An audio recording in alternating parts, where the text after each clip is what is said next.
네, 안녕하세요. 6월 3일 KBO 리그 경기 5경기 프리뷰를 가보도록 하겠습니다. 우선 두산 대 KT 경기입니다. 두산 대 KT는 이용찬과 소영준 선수로 선발 투수가 발표가 났습니다. 이용찬 선수의 경우 시즌 21이닝을 나와서 21실점을 하면서 경기가 가면 갈수록 실점을 조금 하는 모습은 보여줬지만 여전히 실점이 많다는 부분에서 믿음이 조금 부족한 부분이 있습니다. 그리고 소영준 선수도 좋은 지표는 아닙니다. 느려지는 직구의 평균 구속은 계속 마이너스 요인으로 가져오고요. 슬라이드의 피안타율은 지금 소영준이 이상하다고 느껴질 정도로 높은 수치를 보여주고 있습니다. 그리고 타격이 살아나는 두산, 하위 타선에서 힘을 보여주니까 득점 생산력이 굉장히 올라간 모습을 보여주는데요. 내일도 투수가 버텨준다면 어느 정도 타격은 가능할 것이다라고 보여집니다. 하지만 반면 KT도 타격은 나쁘지가 않죠. 오늘도 두산의 불펜을 상대로 결국 추격에 성공을 하면서 타격에는 여지가 있다는 것을 확실하게 보여준 KT였습니다. 그래서 승리를 위해서는 결국 소영준 그리고 불펜 투수들이 얼만큼 버텨주냐가 관건이 될 것 같아요. 이제 불펜도 좋지 못한 두산, 그리고 KT도 그건 여차 다를 게 없습니다. 다를 게 없어서 이제 두 팀 다 불펜이 문제가 결국 된다면 결국 승리를 먼저 초반에 가지고 있는 팀이 조금 더 강한 불펜을 활용함으로써 좋은 경기 방향으로 이끌고 나갈 수 있겠죠. 근데 조금 아이러니한 게 두 투수 다 지금 부진에 있다라고 조금 보여질 수가 있습니다. 다만 조금 KT 쪽으로 좋게 생각되는 거는 필승조를 안 썼죠. 어제 두산은 갑작스러운 추격을 당하게 되면서 이현승 선수와 한복주 선수 웬만큼 좀 던진다는 지금 팀의 투수들을 다 활용을 했습니다. 활용을 해버려서 내일 이용할 투수에 대해서 조금 애매해졌다라고 말씀드릴 수도 있어요.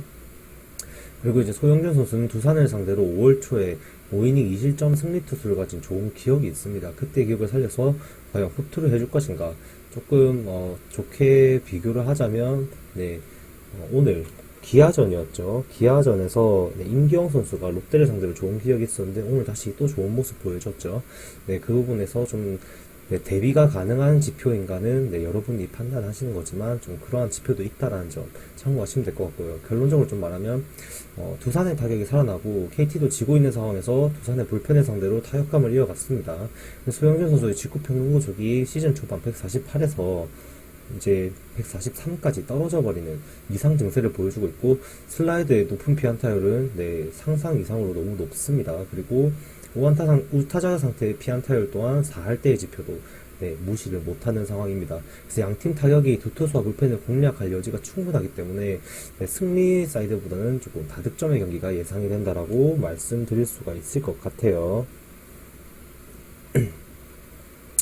다음은 롯데 대 기아 경기입니다. 샘슨 대 양은종인데요. 드디어 샘슨이 제대로 된 피칭을 할 수 있게 되었습니다. 그래서 이 선수는 투심 패스트볼과 그리고 체인지업, 체인지업을 주로 무기로 사용할 수 있게 되는데요. 슬라이더 또한 각은 괜찮습니다. 하지만 투심 패스트볼과 체인지업의 궤적이 상당히 비슷합니다. 상당히 비슷한데 구속 차이는 좀 나고 떨어지는 포인트도 다르기 때문에 타자들이 좀 헷갈려할 수도 있다라고 보여집니다.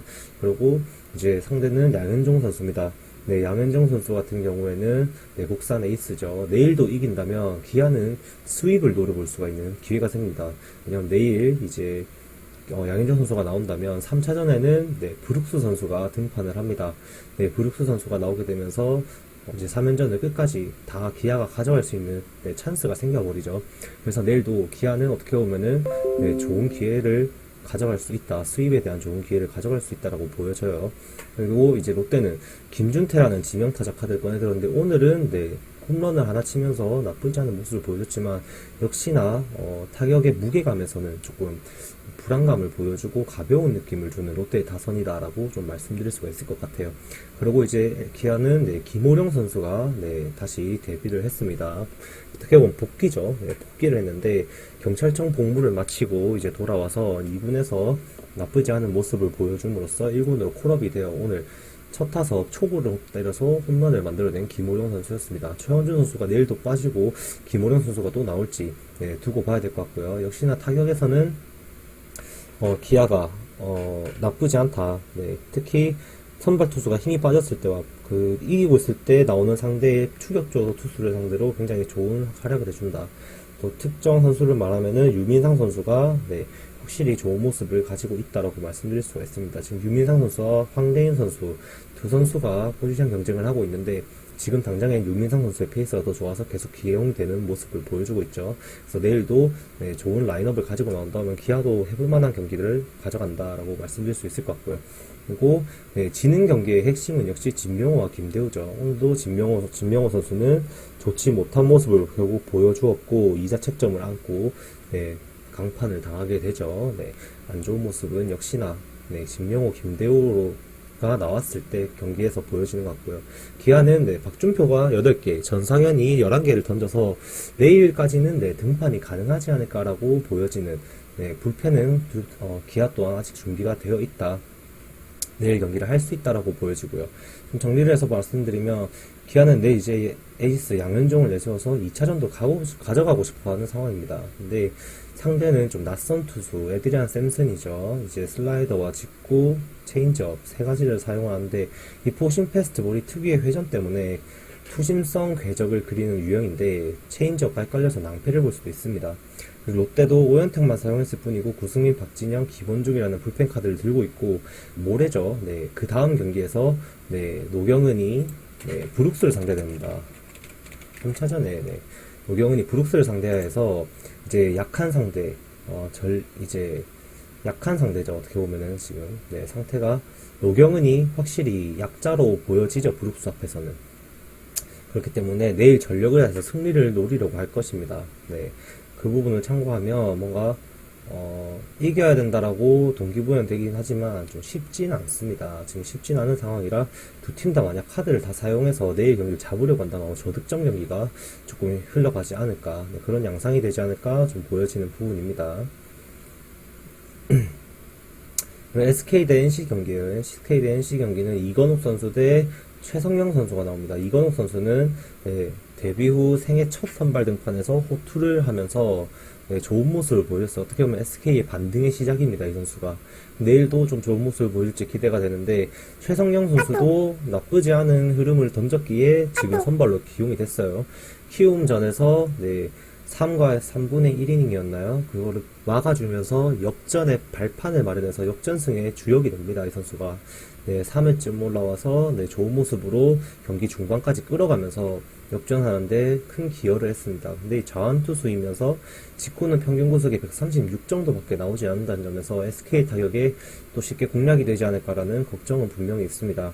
타격이 살아난 SK이기 때문에 최정의 페이스, 특히 오늘도 적시타를 뗄 때 8구까지 끌고 가는 공을 보면서 친다는 확실히 그런 모습을 보여줬어요. 그래서 그 페이스가 좀 심상치 않다.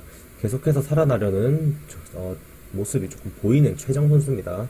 그리고 이제 NC 같은 경우에는 타격에 좀 문제가 있어 보여요. 삼성전에 앞에 두 경기의 타격이 어떻게 보면 지금 NC의 흐름이지 않나라고 조금 생각도 듭니다. 이제 큰 점수차로 이기면서 필승조도 아낀 SK이기 때문에 내일 또 이건욱 선수가 5이닝 정도만 준다 해도 불펜 운영으로 SK는 경기를 또 끌고 갈 수 있는 여지가 있습니다.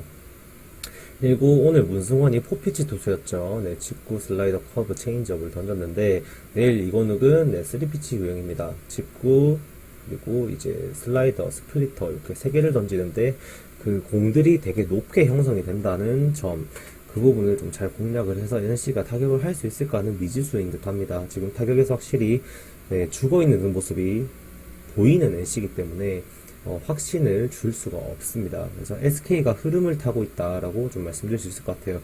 팀의 분위기가 살아나고 있으면 정의윤, 노수광, 최정 등의 라인업이 득점권에서 좋은 활약을 해주고 있습니다. NC는 삼성전부터 타격의 침체가 확실히 느껴지고 있는데 내일도 좋지 못한 모습을 보인다면 1위도 조만간 탈환당할지도 모를 것 같습니다.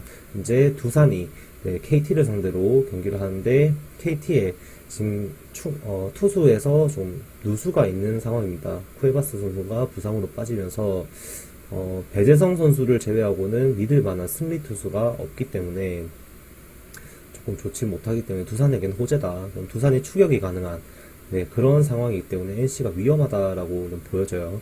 최성용 선수는 키움 전 불펜 등판 후 역전승의 기반을 이미 다져주었기 때문에 내일도 가능할지는 미지수다라고 좀 말씀드릴 수 있을 것 같습니다. 그리고 NC의 승리 사이드를 네, 고르는 것은 좀 좋은 선택이 아닌 듯해요. 차라리 좀 다득점의 경기가 좋아 보이는 경기며 흐름을 굳이 본다면 SK가 약간 우세해 보인다라고 말씀드릴 수가 있을 것 같습니다. 그리고 이제 삼성 대 LG 경기에요. 허윤동 선수와 켈리 선수인데 신예의 재등판입니다. 롯데전에서 좋은 기록을 가져갔지만 역시나 좀 불안했어요. 볼넷이 많았죠. 그리고 켈리는 낮은 공, 네, 특유의 낮은 코스로 찌르는 네, 직구 빠른 공과 슬라이더가 효율적으로 먹힌다면 또 고투가 가능한데요. 그게 먹힐지 좀 두고 봐야 될 것 같고 이제 일단 삼성이 타격에 짜임새가 생겼습니다. 그 주 활약을 해주는 선수는 살라디노 선수입니다. 이 살라디노 선수가 득점권에서 활약을 좀 해주다 보니까 지금 삼성이 네, 득점력이 생겼어요. 그게 지금 삼성이 조금 승리를 많이 가져가는 핵심 원인이 되지 않나라고 좀 보여지고요. LG는 네, 이제 1차전에서 완전히 타격을 침묵했습니다. 근데 내일 신인을 상대로 신고식을 해줄 것인가 라고 좀 보여져요. 일단은 재고가 조금 불안하고 직구 의존도가 조금 높은 허윤동 선수이기 때문에 내일 LG가 좀 공략을 할 수 있을지 않을까라고 보여집니다.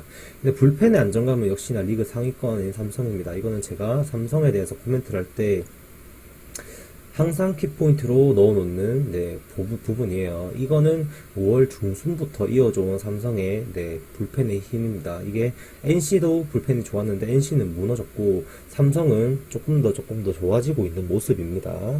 네, 그래서 불펜이 좋은 삼성이다. 그렇다면 허윤동 선수가 많이 혼나면은 삼성 불펜이 지켜줘도 따라갈 수 없겠지만 적당히 혼나면서 네, 한 4이닝 정도만 막아줘도 불펜 운영으로 네, 경기를 비벼가고 있다면 불펜 운영으로 역전을 노려볼 수도 있는 삼성이다. 네, 좀 그렇게 보여지고요. 하지만 LG도 쉽지는 않습니다.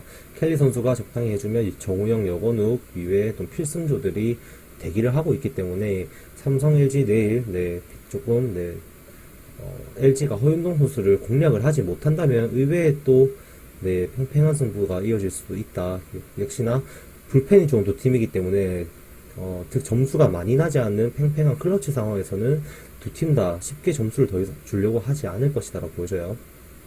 그래서 좀 정리를 하면 결국 볼넷이 많아서 위기가 많았던 허윤동 씨인데 이제 내일은 롯데보다 더 강력한 LG의 타선을 상대해야 됩니다. 근데 안정감이 있어 보이지는 않기 때문에 조금 네, 힘들어 보여요. 그리고 켈리가 특유의 낮게 깔리는 제구력을 바탕으로 네, 타자들을 공략한다면 쉽지 않을 것 같다라고 보여집니다. 삼성이. 그리고 불펜이 좋지만 역시나 삼성이 불펜이 좋지만 선발에서 조금 LG의 승리가 조금 더 우세해 보인다라고 말씀드릴 수 있습니다. 그리고 마지막으로 키움 대 하나죠. 여러분들이 조영권이라는 선수 때문에 많이 당황을 하셨을 거예요. 이 선수는 네, 99년생으로 작년에 네, 한 경기 나와서 NC에게 좋지 못한 모습으로 방울 80일인가 기록을 하면서 한 시즌을 마무리를 했습니다. 1군에서는. 그리고 네, 이번 시즌 KT를 상대로 1이닝 등판해서 볼넷 하나 주면서 네, 세 타자 상대에서 막았고요. 네, 점수는 주지 않았고 두 번째 등판에 선발로 가져가고 있는 겁니다. 하나는 서폴드 선수를 선발 투수로 뺐는데 키움을 상대로 이미 6이닝 2실점 네, 노디시전 토투를 한번 한 이력이 있는 서폴드입니다. 어느 정도 자신감이 본인이 있을 것 같고요. 근데 타격이 확실히 살아난 키움이죠. 네, 확실히 타격이 살아난 키움이기 때문에 타격의 흐름에서는 좋다. 근데 하나도 타격은 반대로 조금 침체해 있습니다. 심각해지고 있어서 내일 지면 이제 SK에 이어서 또 10연패 타이틀을 또 따려고 도전을 하는 입장인데 이제 조영건 선수가 4이닝 이상 봐줘야 됩니다. 네, 봐주면서 불펜에 토스를 해야 되는데 이게 가능할 것인가. 네, 일단은 하나 또한 불펜에서의 불안함이 있습니다. 그래서 이기고 있지 못한다면은 오늘처럼 또 키움에게 후반에도 계속 점수를 줄 거예요. 근데 그 부분에 좀 개선이 돼야 될 거고 결국 서폴드 선수가 이기고 있는 경기들을 불펜에게 넘겨줘야지 좀 하나 더 좋은 그림을 가져갈 수 있다. 네, 좀 그렇게 보여져요. 정리를 해보면 키움의 타격이 살아나고 있고 하나의 타격은 좋지 못합니다. 근데 조영건은 99년생 어린 나이에 네, 올 시즌 1이닝 나와서 볼넷 하나 무실점 피칭을 KT에게 한 기록이 있습니다. 근데 하나도 내일은 무조건 이겨야 되는 상황입니다. 9연패로 바닥으로 내려앉은 하나는 이제 서폴드 카드를 꺼내서 반등에 도전하려고 하고 있는데요. 조영건은 작년에도 결국 볼넷 3개, 네, 한 이닝 동안, 한 이닝도 2이닝이 안 되는 이닝 동안 볼넷이 3개, 안타 3개 맞으면서 밀어내기 볼넷까지 하면서 결국 강판당하면서 좋지 못한 모습을 보였는데, 네, 일단 올 시즌도 네, 1이닝 만에 벌써 볼넷을 기록하면서 불안한 재고에 대해서 조금 안 좋은 모습이 있다. 그래서 하나가 배트를 무겁게 그냥 들고 있는다면 스스로 악재를 부를 수 있다라고 보여집니다. 그래서 선발에서 근데 이미 격차가 많이 나 있는 경기고 키움이 이 약한 선발의 격차 때문에 주전들의 휴식이 있을 수도 있어 보입니다. 그래서 주전 라인업을 꼭 확인을 하시고 만약 휴식이 있고 라인업에 구멍이 생긴다면 하나의 반등이 좀 가능할 것으로 보여진다라고 말씀드릴 수 있을 것 같습니다. 네, 이렇게 5경기 분석을 좀 해봤고요. 일단은 네, 여기서 영상을 마무리하겠습니다. 오늘도 감사합니다.